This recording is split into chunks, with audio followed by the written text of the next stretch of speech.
സംസ്ഥാനത്തെ ആദ്യത്തെ റൂറൽ ജില്ലാ ജയിലിന് കോഴിക്കോട് ജില്ലയിലെ വടകരയിൽ തറക്കല്ലിട്ടു. മുഖ്യമന്ത്രി പിണറായി വിജയൻ ഓൺലൈനായി പദ്ധതിയുടെ നിർമ്മാണ ഉദ്ഘാടനം നിർവഹിച്ചു.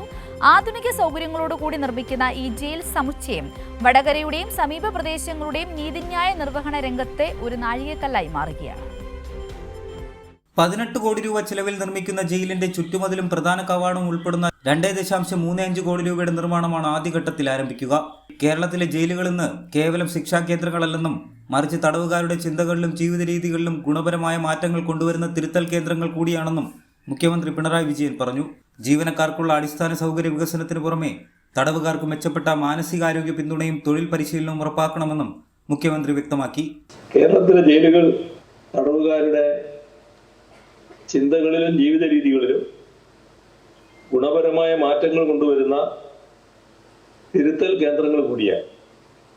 തടവുകാർക്ക് മെച്ചപ്പെട്ട മാനസികാരോഗ്യ പിന്തുണയും തൊഴിൽ പരിശീലനവും ഉറപ്പാക്കുന്നതിനും തയ്യാറാകുന്നു.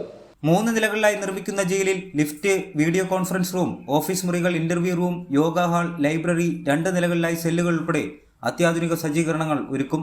223 അന്തേവാസികളെ താമസിപ്പിക്കാനുള്ള സൗകര്യവും മിനിസ്റ്റീരിയൽ സ്റ്റാഫ്, 150ഓളം ജയിൽ ജീവനക്കാർ ഉൾപ്പെടെയുള്ളവർക്ക് കൃത്യനിർവഹണത്തിനുള്ള സൗകര്യവും റൂറൽ ജില്ലാ ജയിലിൽ ഉണ്ടാവും.